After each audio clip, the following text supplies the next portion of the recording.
So apparently when Mr. Kipling's not making miniature cakes, he's a pretty keen gardener. I've heard he's exceedingly good. Seedling, gardening, the slogan is exceedingly good. I've got more. His garden's so good because he uses an exceedingly good rake. Exceedingly good cakes, rakes. Just stop and get on with it. You're definitely going to be Kipling over by the end of this. Kipling over. That's not bad. That's going to be lost on pretty much anyone outside the UK. Most people in the UK, actually. Terrible.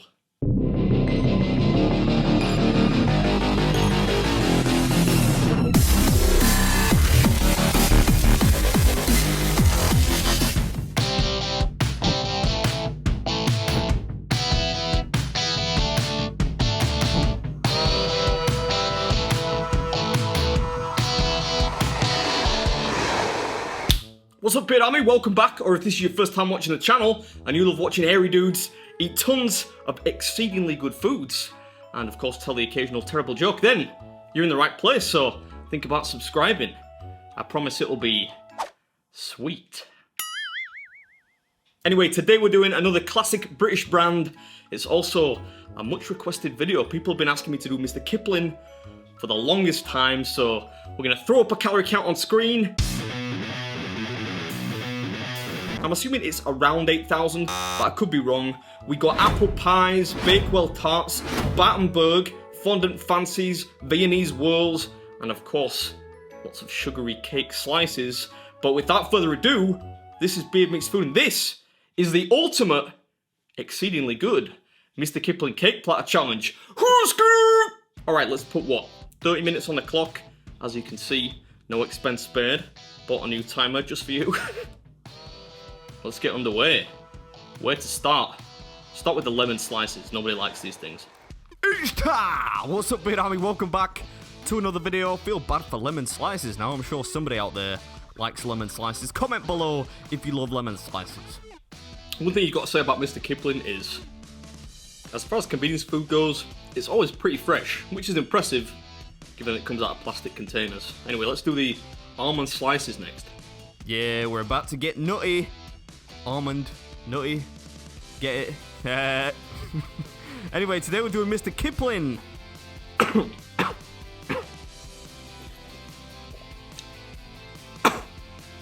You know, if I don't choke to death first.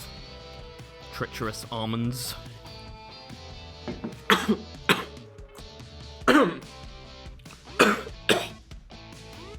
Unsurprisingly, a bit nutty because they have almonds on them. I think one went down the wrong hole there. Right, next, we'll do the chocolate slices. Not bad, pretty chocolatey. Very surprising. My eyes are still watering from the flake of almond I almost choked on. Next, we'll do the unicorn slices. Intrigued by these things.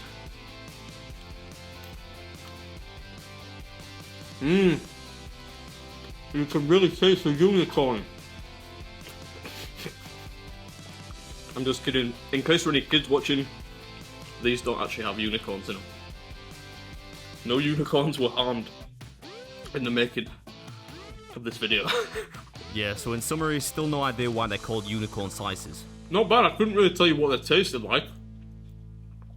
Kind of a slight caramel flavour to them, but with a bit of zing too. Slight fruitiness. Next we got the Bakewell slices. Yeah, so for some reason, the Bakewell slices were a lot more substantial than the other flavours. Ooh, these have got a crusty bottom. Not that there's anything wrong with a crusty bottom, you understand. Yeah, despite being 33, I've still got the sense of humour of a 7-year-old. Next we'll do the angel slices. Again, they contain no angelic properties. Yeah, no magical powers, but these angel slices were probably one of my favourites. The sponge on these things is really light. Yeah, I mean, the sponge, the quality of sponge, across all these different types of cake slices was really good to say this food comes out of packages, but the angel slices were just really a cut above delicious. Next we'll do the Battenberg cake. Fun fact about Battenberg is it's actually one thing besides bread and chips and Pringles and Haribo and Yorkshire puddings that Mrs. Beard eats, but she always pulls off the marzipan. See, it's if you don't know what Battenberg is, it's surrounded by a layer of marzipan, but she doesn't like it. She just likes the sponge in the middle. So I don't know, Mr. Kipling, maybe launch a range of Battenberg cakes without marzipan around the edge for fussy eaters. Although I suppose Battenberg without marzipan would in fact just be sponge cake. I really almost don't blame her though, because I'm not a huge fan of marzipan.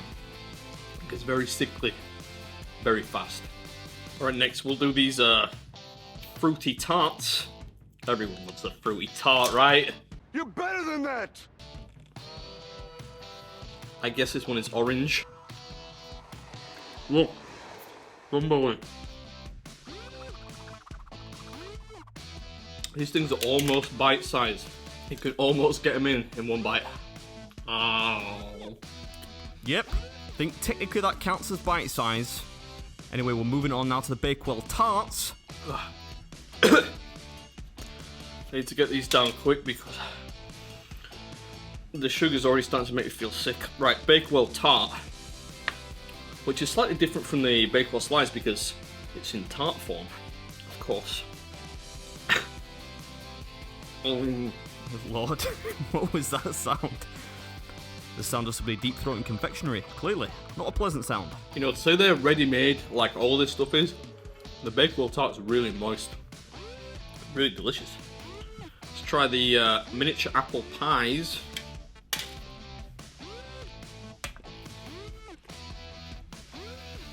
Again, can't fault it. Yeah, I've got to say, I was incredibly impressed by the flavours and the freshness, the quality of the items on offer here. This is starting to sound like a Mr. Kipling ad. It's not, by the way. I promise this isn't a sponsored video. But, yeah, of course, at this point, I was starting to get a little bit nauseated by the amount of sugar, but I was still excited to try some of the remaining items, like these Viennese whirls here. Although these were a little bit dry. We'll go with the Viennese whirls next. I don't think I've ever had one of these. Mr. Kipling or otherwise, it looks like just kind of short bread. Like shortbread pastry with cream and jam in the middle.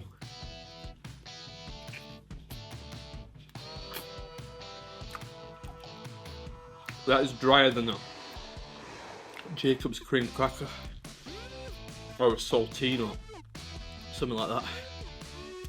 Ooh, really dry. Yeah, I mean, technically it's shortbread though, so dryness should be expected. Alright, Fondant Fancies next. They call them Fondant Fancies or French Fancies. I think that phrase is interchangeable. Look like this. Yeah, so next up we got the French Fancies or Fondant Fancies, whichever you prefer. Not sure what that sound was. Either way, not the most macho-sounding dessert in the universe, but they are pretty delicious. They're moist. They've got like a little bit of buttercream on the inside, and it's been a long time since I had one of these. Used to always get these at kids' birthday parties when I was a kid, probably because they're bright in colour and, you know, full of sugar and cheap. I need some coffee. Rookie mistake. I should have got coffee. Sugar tolerance is like alcohol tolerance with age. You just get worse at it. That's my theory anyway. They are an incredibly odd shape. This one just looks like... Well, there's no two ways about it. It looks like a nipple.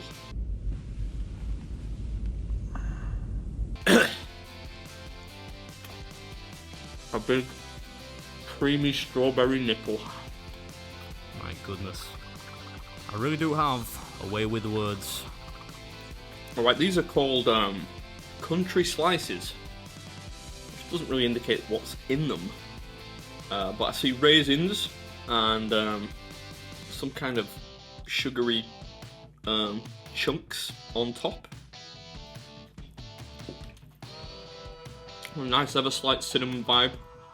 Yeah, so the country slices actually I've never had before, and I wasn't that excited to try these because they don't look quite as interesting as the other slices. But just grabbing some water.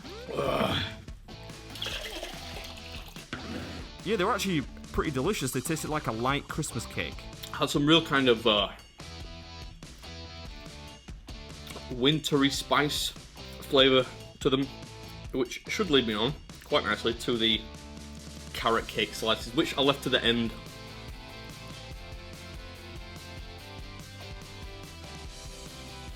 This camera's tripping nuts, what's going on?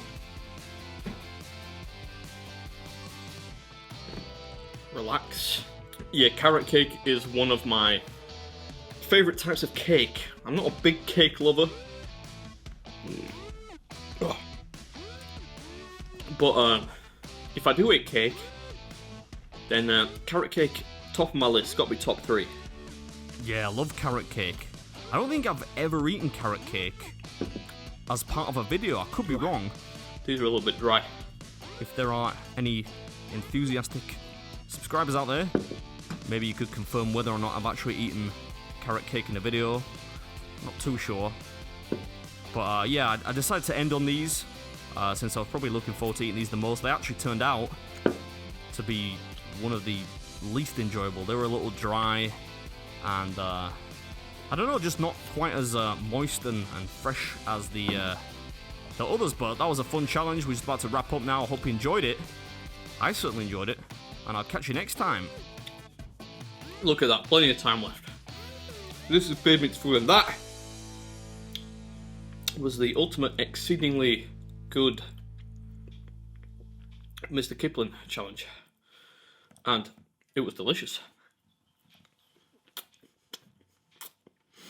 I feel a little bit gross because of all the sugar. It's not really what you would call a balanced meal, but I'm really impressed. I've not had Mr Kipling cakes or products for a long time, but to say that they're, you know, pre-packaged, it actually tastes really good, really moist, fresh, light, good selection of flavours. I think probably my favourite was, I actually want to say the country slices, although the unicorn slices were also very good, and the angel slices, the angel slices that were at the front, I think they were white and pink. The sponging in those things was really, really light. Yeah, on the whole, delicious. Very impressed by the texture and the quality.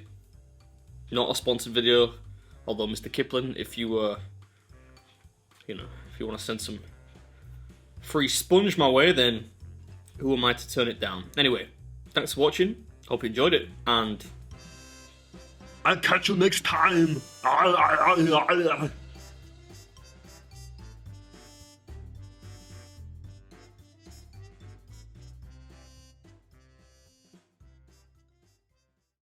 somebody on Twitter last night said it's been too long since I did an Arnold impression. I think I'm out of practice. That was terrible.